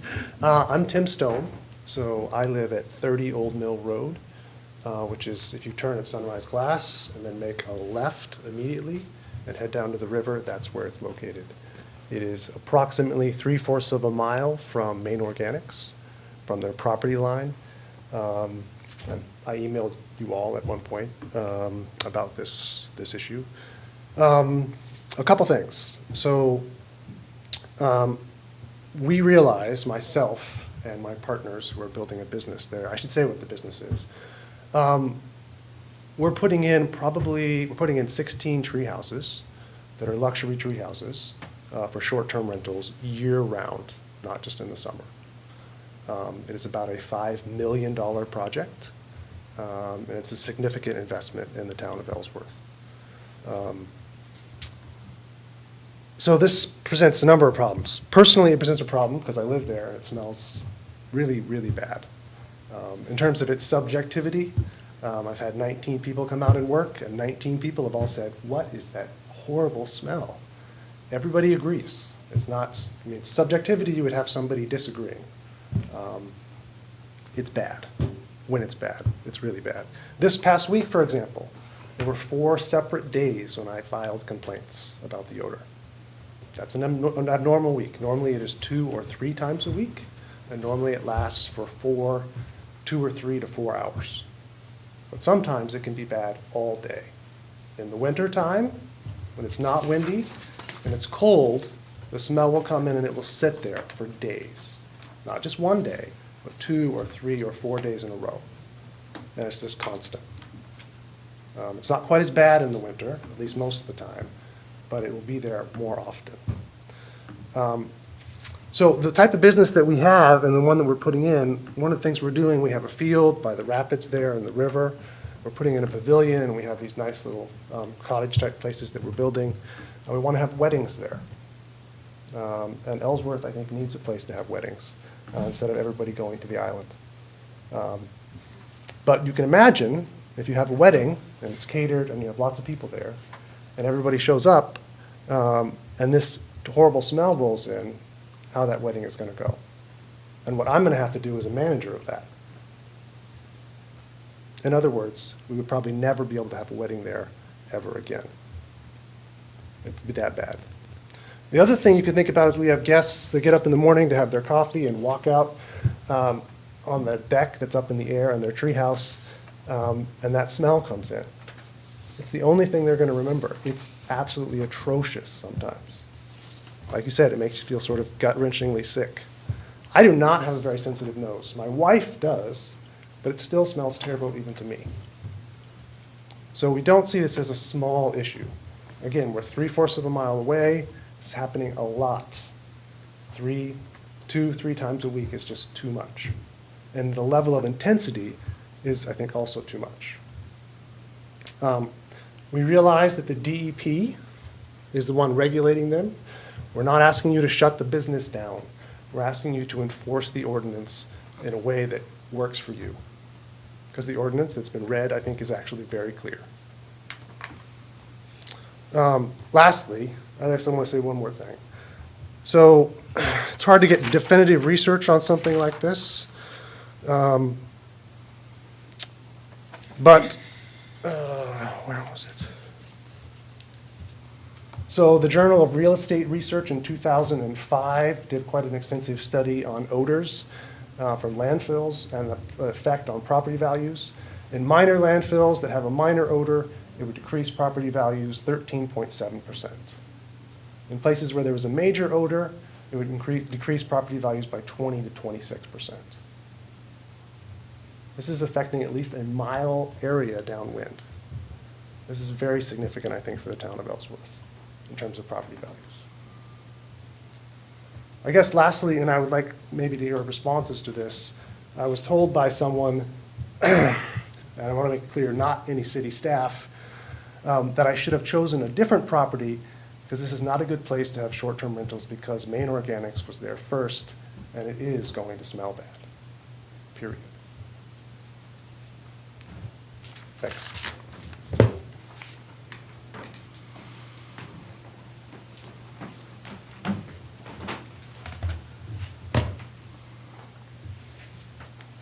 Do we have a motion and a second? Further discussion on that? Everybody knows what we're talking about, that, the first motion in terms of the consent decree. All in favor of that motion? All opposed? Motion fails. Michelle? So I make a motion to have the city manager authorize Lori to create a consent agreement with the organization Maine Organics and come back to us at the November meeting for approval of that consent agreement, for discussion and approval. Do you have a motion? Second. Second, discussion? Would that be a meeting, Lori, with Maine Organics and the city, them talking together to see what works? Would any other parties be involved? Well, I would have to speak to the attorney to see how it would work. I mean, typically, when it comes to a consent agreement, both the city, as me representing the city, and the person that has done wrong knows about it. I don't think that the Wellmans know anything about this, so I can't say that they will be in agreement to sign it. So, and then that would push, going to court. And, we can try either or. I'll contact the attorney, have him prepare something, send it to them. If they sign it, or say they'll sign it, or agree to sign it after your approval, then we can go forward. So if I remember correctly on these types of things too, they have to be very specific. So Yes. this is what has to be done in this amount of time. But there also has to be, I think we've made agreements with them before and they've kind of followed through kind of, but these would be very specific. If you have 30 days to do this, and if you don't, then this happens. And then they sign off on that, and it's just a type of enforcement. It's kind of like a mediation before divorce, Yes, it really. is, very similar And it's the to that. same idea. It's Yeah. and then once you've done that, and if they break that, you have a little more to go to court with. And you actually, I think, would have something else to go to the DEP with. That's it, because they've broken a consent agreement on what they've Right, been but they looking at. don't really care what the city does. It's up to us to do that. If we want. No, I know, but but the DEP, as far as the enforcement, Well, they say they're doing right, so even though we sign a consent agreement and they don't abide by it, I can't say that the DEP is gonna do anything different. no, I'm not saying that they Oh, I'm absolutely sorry. will, I'm just saying it's another tool in your belt when you're trying to deal with the DEP to have Yep. them do better Yeah, enforcement. And what you're saying is, this gets at my comment about subjectivity, just so that's clear. That's kind of language in terms of what is the measure. It can't just, I worry that if it's just, it smells, that if this goes to court, that's a subjective term which can be battled versus talking with the DEP and saying, well, what is the measures, what are the standards, and putting those in place, because then you have a very objective measure of the odor Yep. that will withstand any kind of legal scrutiny, or would have a greater chance of withstanding that if that ends up, that's what I'm referring to when I talk about subjectivity. So build that into the consent agreement. You mentioned a test, so it just makes it clearer. Well, and did you mention that they were maybe buying one of those? Considering buying it. I can't say that. I can't Sure, but maybe promise. that could be part of this whole consent agreement, Yeah. possibly, that Yep. they will buy it or use it or document or something to make it more objective. At the very least, this should make them take this more seriously. Counselor Lyons and then Counselor. And if they don't want to agree to sign, then it just goes and automatically just Goes to court. impose the fines and go to court. We can't impose we Right, fines. but You'd go have to to court decide. and, They'll impose fines. Yep. I mean, they've gotta wanna resolve it, or they're gonna have to take the harsher step, so. I just seen improvements, and then I'm not seeing improvements. I don't understand it. I think something's going on differently than what was going on. Counselor O'Connell. To add or suggest, or at least consider, perhaps the city attorney should come and discuss this next meeting? Would you add that to your, Oh, yeah. to be Is presented? that a friendly amendment? I'm asking, because there seems to be a lot of questions, and I think we need a little direction. And I would think it would make some sense. And So you wanna- the other observation that I have is that the last, I want to say 3 times, we have had the contractor here, and they have made promises. I remember as a group saying, 60, 90 days. We've done everything we can do to get compliance. And they're not even here tonight, and I believe that might be a result of us doing nothing these other times. So it's time we did something here. I just have one other thing. So I know that the birds had been an issue as well. I know this is more than the odor stuff. Are birds still an issue? Because I've seen them flying and on the buildings. They have Yes. come back. There are hundreds there again. And they're landing on all the roofs. I've got $150,000 worth of solar panels on my building. I don't dare to go up and see what they look like. And I don't know why, all of a sudden this past, when the smell started really getting bad about a week ago, all the birds like to follow it. So I think we'd need to add something in there to mitigate that. Now, you had mentioned that they had netting over the Jackson Lab stuff, are they still doing that? Yes. They are. As far as I know, when I go once a week Mhm. and try and get, an odor bird thing, for everybody. I drive down Mariahville Road. Sometimes I smell it, sometimes I don't. Get all the way onto the site, sometimes I smell it there. Right when I drive up, sometimes I have to go all the way down into where the facility is to smell it. And sometimes there's birds, sometimes there's not. So I really don't know what the difference is. I don't know if it's because the tide is in or out, because these birds are looking for food because the tide is in. I don't know. Counselor O'Connell. 801.3 doesn't discuss anything to do with birds. It does say animals, I don't know, I guess that could be considered a bird. But really, you eliminate the odor, you eliminate the birds. So the birds, in my view, if we get the root cause, the bird problem disappears. Well, they are also after the green from Jackson Lab. We take their. Again, Yeah.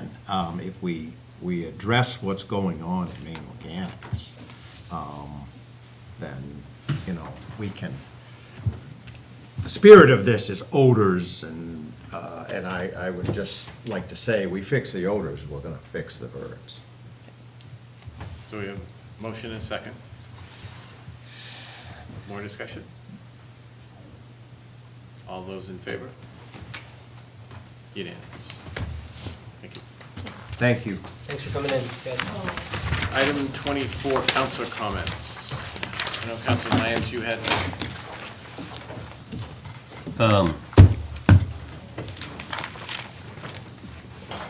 So, I gotta think about what I'm gonna say before I say it, so. in light of, I would say this go in conjunction with the public executive session that we had about making statements towards an employee that may or may not be false. What I would like to do is have a executive session to discuss the performance of the employee that's been in question. I would like to see any disciplinary actions against this employee, any complaints filed against the employee, and in reverse of the whole thing, any awards or anything like that, just to give me an idea of this employee's background since they have been working for the city of Ellsworth. And maybe some HR people would have to show up. Because I have people telling me that they've been told some nasty things about the employee, and I want to know if it's true or not. So, two ways to handle that. One is either it can be put on the next council agenda as an agenda item, or it can, with enough majority, could call for a special meeting. And so, just by show of hands, is there enough individuals that would want a special meeting, or is it for a future agenda? I personally would hate to have that happen on the first meeting of the, if we have any new counselors. I would like to get it over with before the new council comes, because we're the ones dealing with it. I would be willing to a meeting and have an executive session. Special meeting. Special meeting prior to the new council. How many individuals are in favor of a special meeting? Okay, then we will schedule a special meeting for that. I would just like to, this was gonna be my last meeting, but now. I was thinking that too. I only was did like, it so you could come. Yeah. I do just for everyone here and for the community, what I would like to do is, I want to recognize all of the city staff, all of the city residents who participate on numerous commissions and committees. They're the ones that lend so much to this city and the development. You know, we sit here, if you're on the council and you're fortunate enough to be a part of this, you know, we get to make some decisions that impact the city, but, you know, good, bad, or otherwise. But all those volunteers that put countless hours into making the city better, they deserve a lot of recognition for their work. And when I pursued getting on the council, I did so with a lot of enthusiasm, wanting to give back to the city, and I think that's why individuals seek this, is to make the city better. It's a process. We are all different human beings. We have different ideas and different goals, and this is an opportunity to make the city better, to improve the city. And I would just encourage, sometimes I think people think, well, one, it's a lot of time. It is. It's a lot of work, yes. But it's not complicated in terms of, I think people rule themselves out of pursuing this because they think, oh, I could never do that. And I would just encourage people that want to give back to the city that it comes up, your opportunity comes up every single year. I think the more people that pursue these types of positions, the better the city is. Different voices, different opportunities. So I hope other people will think about that in the future. And I thank everybody in the city for giving me the opportunity to be here and participate. Thanks. Can I have one more non sequitur citizen comment that's more of a question than a comment? Can you just remind me what our meeting dates are after? So the election will happen on the 7th. Oh, And then question. don't we have a special meeting to certify it? Yes, we need, thank you, because we need to barring any type of recount. If there's a recount, it throws everything up, but we should pick a date and a time. For your organizational meeting also. Yeah, so those two meetings, one, this council needs to come back to approve the election results. And we need 5 of us to make sure that we do that, so we need to commit to that.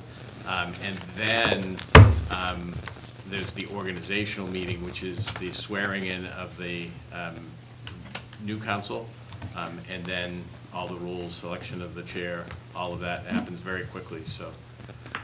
And now we have this special meeting that we'll be scheduling. as well.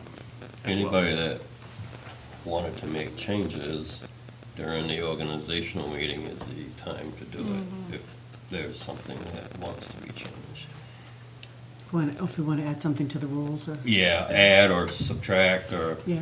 whatever, Like the first year we because changed, the first year that. there was people that we wanted changed to the do it, I time. think, in the past couple of years, and they didn't realize, Yeah. or even a new counselor coming may not realize, but that's when it would be changed. Okay. Because come June and July, you just can't change it in the middle of the summer. We found that out, right? Yep, good advice. So, do you have a date in mind for?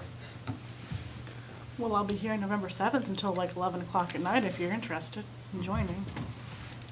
Election day. Like the 9th? November 9th? The 9th through the 10th would be good, Thursday or Friday. Oh, Is the 9th Thursday? Right. Mm-hmm, yes. I could do the 9th if we did it at 5:30, but there's a high school thing at 6 that I have to go to. Yeah, I the turn my 10th is phone a on again? holiday. So I Yes. can look at my Oh, calendar. yes, it is. Yeah. That's- So the 9th, the 10th is a holiday. Yeah, the Oh, 10th that's is, a holiday.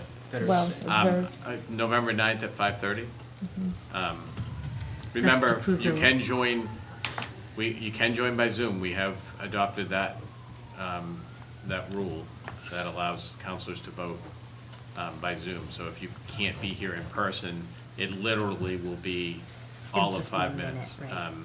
in terms of accepting the results. So it won't take long, and if you're tied up, if you could just Zoom in. Do you wish to also set the day of your organizational for the week after? That way, we can inform the newly elected persons of that day and time, Like the 13th? 13th or 14th, maybe? I don't care.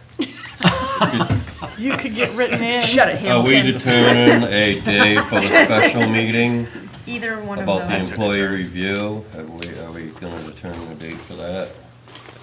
Do we normally do the organizational meeting in the morning or at night? Or does it matter? It doesn't matter. It doesn't matter. It changed, first few years, we were doing it in the morning, and then it switched to the evening. So it really is the preference of the council. We've been doing it in the evening in the last several years. Okay. Monday the 13th, 6 PM? Sounds good to me. Sounds Do we, fine to me. do we pick a date for having the special meeting? I'll send that out. I'm Sure. gonna do some coordination to make sure that all parties can be present. So I'll be sending out, I'm sure, numerous emails exchanging it. We'll get something scheduled. Okay. So you said the organizational Monday, the 13th, 6 At PM. At 6 PM? Got it.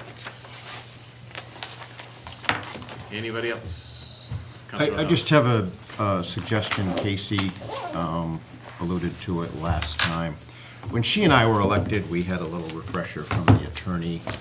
The next year, that wasn't present. I think that was very helpful, and I think it would be good if there's a new council I agree. to How have did the we do attorney. that?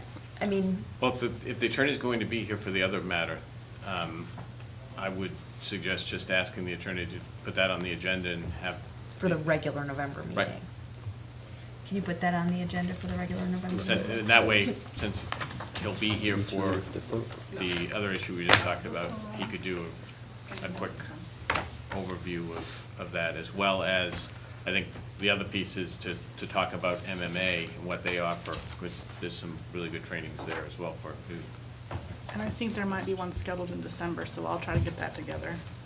Is there another one? I No, just two. personally would like to especially with Yeah. members, like Whatever a you workshop can. where they talk about ethics and statutes and ordinances and how they. You're saying rather than have it be part of the. Rather than have it be a Man, how do I public erase meeting, this? because they, I mean, there's, Scribbling, or do it there's matter? quite a bit that he Doesn't can go matter, over does it? with, like how ordinances work and how they're enforced and what our responsibility is for that. There's a lot.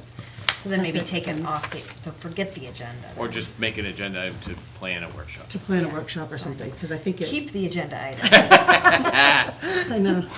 How you doing over there? Someone has to have to remember what we said about it. When I send your draft agenda, read carefully. What are we doing? We're signing again? There should be. All We right. haven't adjourned yet, right? No. Just waiting if anybody else has council comments. Okay, see you then. I just want to personally thank you for your service, and I worked with you as an employee for the city and on the council, and it's been a pleasure to work with you.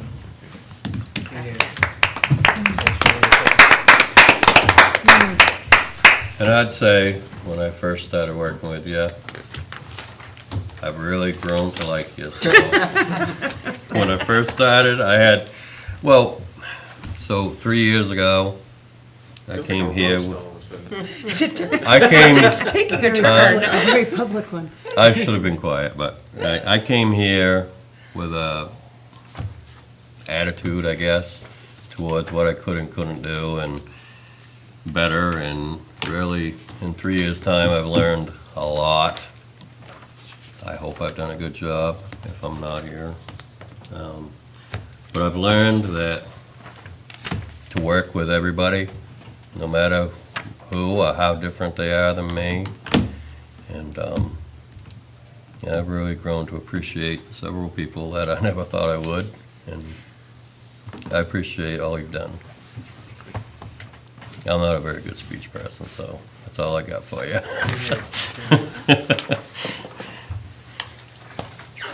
Motion to adjourn? So So moved. moved. Second.